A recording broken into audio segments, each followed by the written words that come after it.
Have you ever paused to ask yourself, am I actually helping my body by walking more after 70, or could I be unknowingly doing harm? For decades, we've heard the same advice. Just keep walking and your health will follow.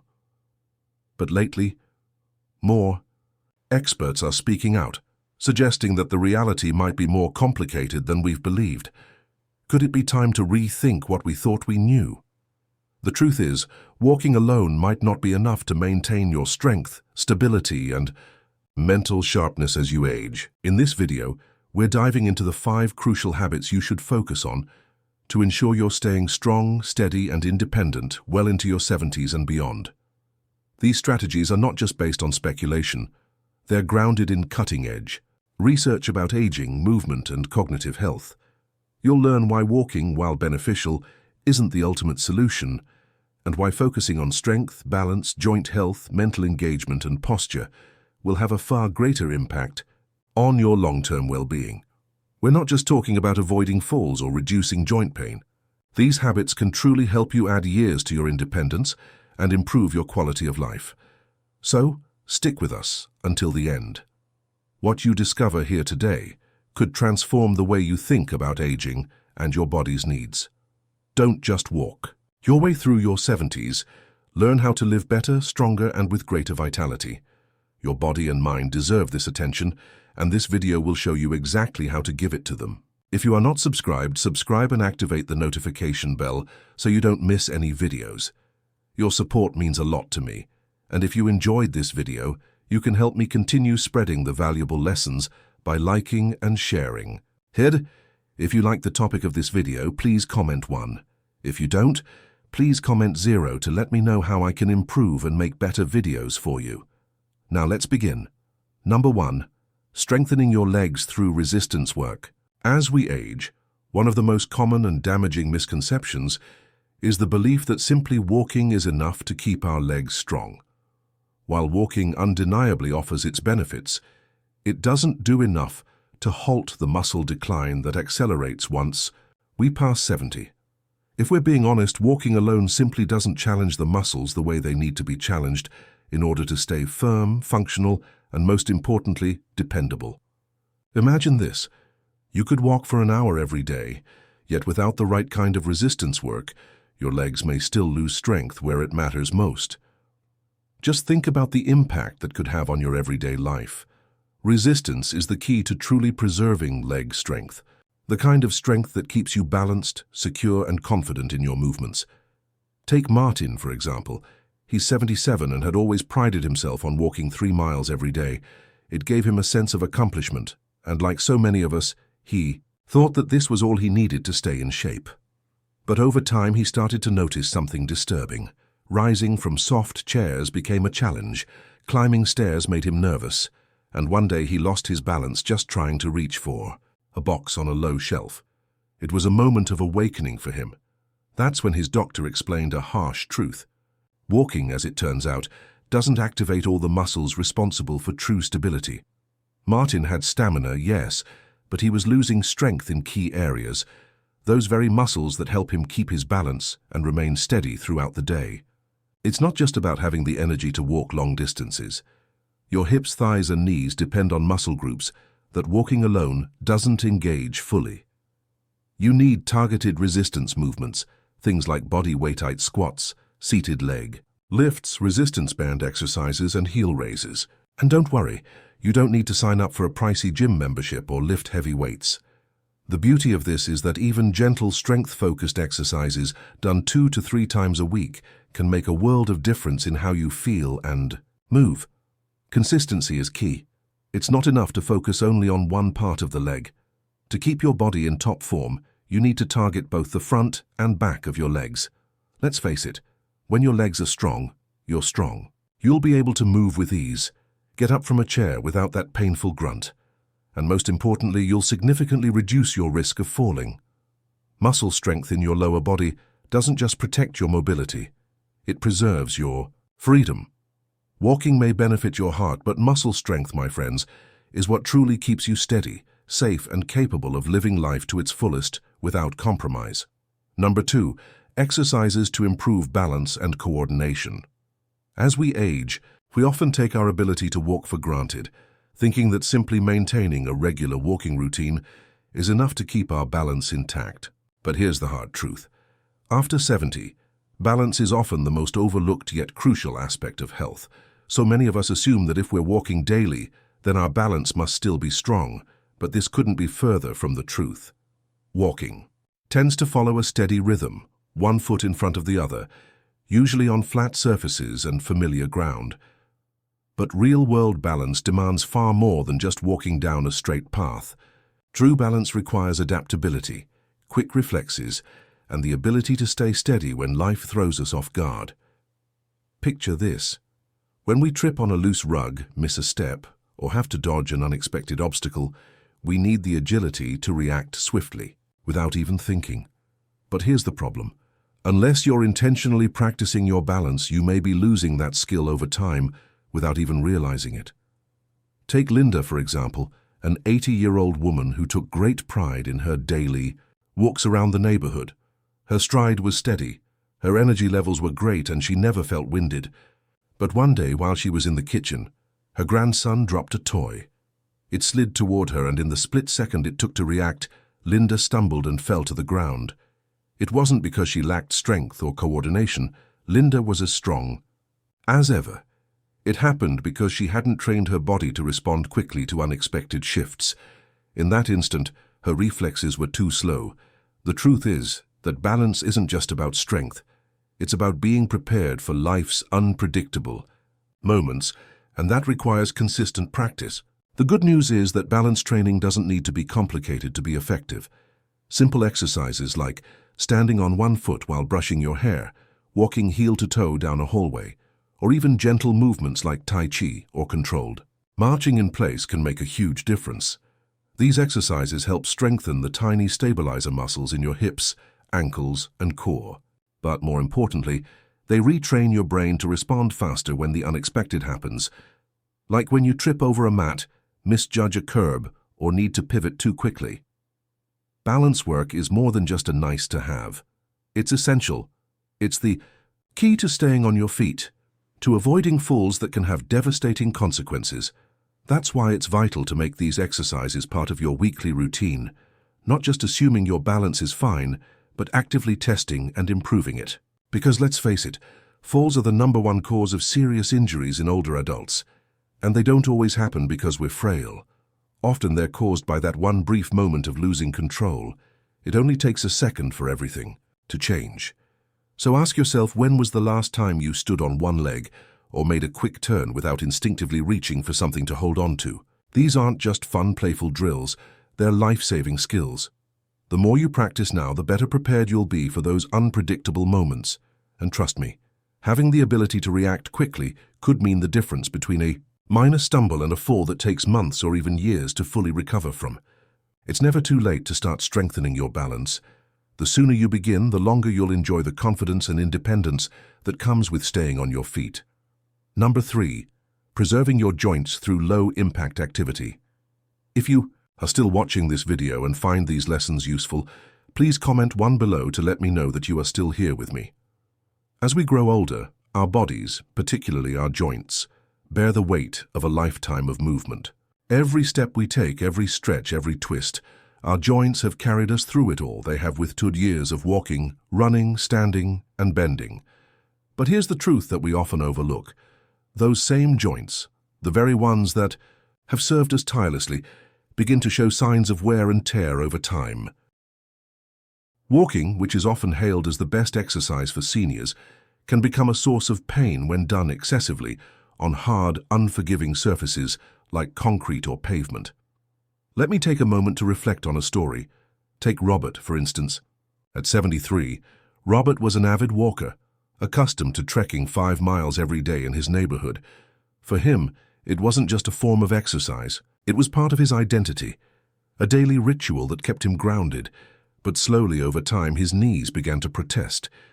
The familiar popping sounds when he rose to his feet became more frequent. Climbing stairs, once a simple task, started to feel like an insurmountable challenge.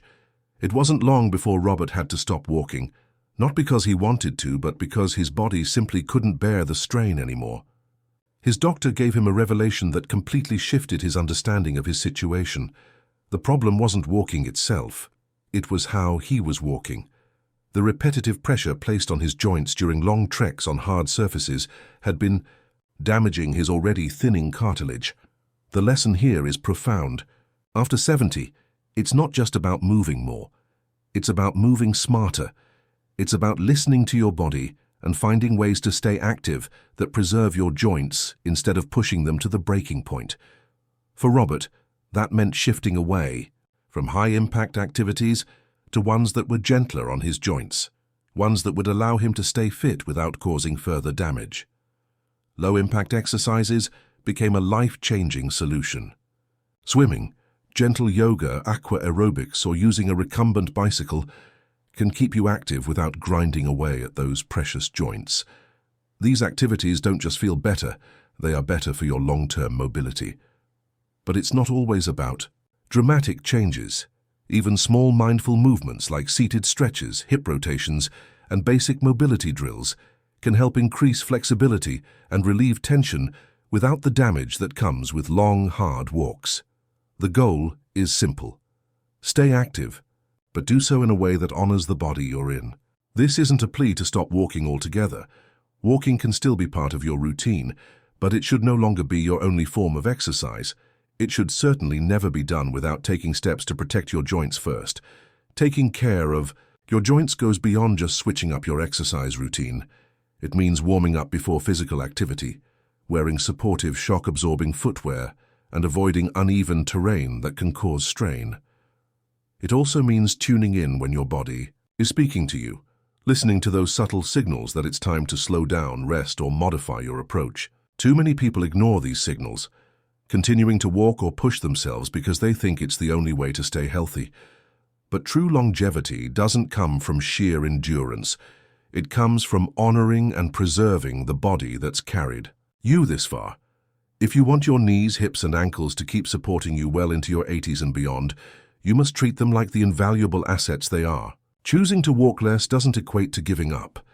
It's about adapting to a new, smarter way of staying fit. And trust me, your joints will be grateful for every step that respects this choice. Because it's not just about how much you move, it's about how you move and how you take care of the body that's been with you every step of the way. Number 4, keeping your brain active through deliberate mental engagement. When we think about maintaining our health after 70, it's easy to immediately gravitate toward physical fitness. After all, the body's mobility and strength are often the first things we focus on as we age. But there's one vital area that tends to slip through the cracks in the pursuit of physical well-being: your mind. The brain, just like any muscle, thrives on use, challenge, and new experiences. While walking is fantastic for your heart and circulation, it doesn't quite stimulate your mind the way intentional mental activities can. Yet, for older adults who hope to stay sharp, adaptable, and mentally agile, neglecting to exercise their brain is one of the most common and costly mistakes they make. Take Elaine, for example, who at 79 was in relatively good health. She walked every morning, kept up with the news, and handled her household responsibilities without issue. But despite her physical activity, she began noticing something troubling. She found herself forgetting names more often, losing track of conversations, and occasionally drawing a blank when it came to her everyday tasks. When she mentioned this to her doctor at her checkup, she was asked a simple but powerful question: when was the last time you learned something new? That question stayed with Elaine, lingering in her mind. It was a simple question, yet it held so much weight, and that's when the truth hit her. While she kept her body in motion, her mind had been left to run on autopilot. It had become stagnant in the routine of daily life. The truth is that your brain needs stimulation and mental effort to remain strong, just as your body does. Whether it's trying a new hobby, picking up a foreign language, or even cooking a new recipe, these activities force your brain to engage in ways that are vital for keeping it in top shape. And here's the most important part: it's not about getting everything right. It's about being actively involved in the process of mental engagement. It's about challenging your mind, sparking your imagination, and making a conscious effort to keep your memory and problem-solving skills sharp. These are the tools that will help you build cognitive reserves, strengthening your brain so it can combat the effects of aging, and the benefits go beyond just your cognitive function. Studies consistently show that regular mental exercise can improve mood, boost overall energy, and significantly lower the risk of depression, which is often overlooked in older adults. The beauty of mental stimulation, unlike something like walking, is that it's dynamic and engaging. While walking can often become a mindless habit, mental activities push your brain to grow, adapt, and change. So, if you find that your days have become predictable, watching the same TV shows, reading the same headlines, or following the same routines, it's time to introduce something new.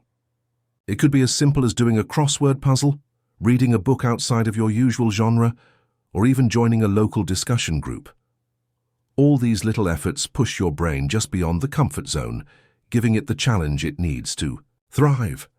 A healthy, thriving mind isn't built on routine and repetition. It's built on curiosity, on engaging with the world in meaningful ways, and on the mental effort you put forth each day. So, start today. Your brain is waiting for that challenge, and the more you give it, the more it will reward you with clarity, confidence, and a deeper connection to the world around you in the years to come. Number 5. Supporting your heart through posture and breath. When we think about heart health, posture and breathing might be the last things that come to mind. We often get caught up in the idea that staying active, walking, or exercising is all we need to stay strong. But here's the reality. As we age, these simple, almost invisible habits become the very foundation of how well our heart, brain, and overall vitality function. After 70, these subtle adjustments can make all the difference between feeling energized or constantly drained, and it's not always about having weak muscles. Sometimes it's about how we breathe and how we carry ourselves. Let's take Harold, for instance. At 78, he assumed his shortness of breath was just a natural part of getting older. He wasn't overweight, he didn't smoke, and his daily walks had always been part of his routine. Yet despite staying active, he often felt winded and drained. It wasn't until his post-surgery rehab that the root of his problem was revealed. His therapist noticed Harold's hunched posture and shallow breathing. For years, he had unknowingly carried himself in a way that restricted his lungs and heart. His shoulders slumped forward, his chest collapsed, and his breathing was shallow and rapid. Every step he took demanded more from his heart than it should have. If you are still watching this video and find these lessons useful, please comment below to let me know that you are still here with me. This is the hidden danger that so many older adults face. Over time, shallow chest breathing and poor posture become second nature, often without us even realizing it. Our bodies get used to limited oxygen intake, and the strain on the heart and lungs increases without us ever connecting the dots. But here's the powerful part. Harold's therapist helped him adjust. With just a few weeks of posture correction and deep breathing practice, Harold began to feel like himself again. He rediscovered energy he hadn't felt in years. This simple shift of focusing on his posture and breathing brought him vitality he thought was lost forever. This is why belly breathing, also known as diaphragmatic breathing, is so transformative. It stimulates your parasympathetic nervous system, which helps keep you calm, sharp, and properly oxygenated. The benefits ripple out better blood flow, lower blood pressure, and a more efficient heart. When combined with good posture, shoulders rolled back, chin parallel to the ground, and your spine lengthened, you create a supportive environment for your heart and lungs to perform at their best. This isn't about vanity or trying to look perfect. It's about giving your body the space it needs to function at its highest potential. What matters most is that you can practice this at any time, anywhere. Whether you're sitting at your desk, standing, lying down, or even walking, posture and breath work can be easily incorporated into your day. It's not about being flawless. The goal is to make it a habit. Just 5 minutes in the morning of deep breathing, regular posture checks throughout the day, and opening up your chest can make a dramatic difference in how you feel by the end of the day. These simple, unflashy routines are often overlooked, but they are the unsung heroes in supporting your vitality, calm, and cardiovascular health. So the next time you feel short of breath or low on energy, even after walking or exercising, don't immediately blame age. Pause for a moment. Check how you're sitting, how you're standing, and most importantly, how you're breathing. Sometimes the most significant impact on how long and how well you live doesn't come from how far you walk, but from the depth of your breath when you're standing still. Final reflections. Now that you've heard these 5 essential changes, I encourage you to reflect on what they mean for your well-being. Yes, walking is important, but after 70, your health is about more than just counting steps. It's about the strength of your lower body, the reliability of your balance, the way you protect your joints, the attention you give your mind, and the space you create for deep, nourishing breath. Each of these factors contributes to your longevity, and more importantly, to your quality of life. Many people continue with old habits, not realizing their bodies have changed. But you're not the same person you were at 50 or even at 60, and that's not a problem. It's a message. It's a message that says your body is smarter now. It's more sensitive in some ways and more resilient in others. It deserves a new kind of care, a care that listens, adapts, and affirms, I'm not just trying to move more, I'm trying to live better. As we wrap up today's video, take a moment to reflect on what you've learned so far. These 5 simple yet powerful changes are more than just suggestions. They are essential practices that can truly transform the way you feel and live, especially as we age. From breathing more deeply to standing taller, it's not about perfection, but consistency. So what's one thing you've learned today that you'll start practicing in your own life? Maybe it's adjusting your posture or focusing on your breath, or perhaps you're ready to pay more attention to your heart's needs. Whatever it is, I'd love to hear your thoughts. Please leave a comment below sharing one thing you're going to bring into your routine from today's video. Let's continue this conversation and support each other on this journey. If you like this video and found it helpful, don't forget to like, share, and subscribe to our YouTube channel. Your support helps us reach more people, and together we can keep building a community of strength and vitality. Thank you for watching, and I'll see you in the next video.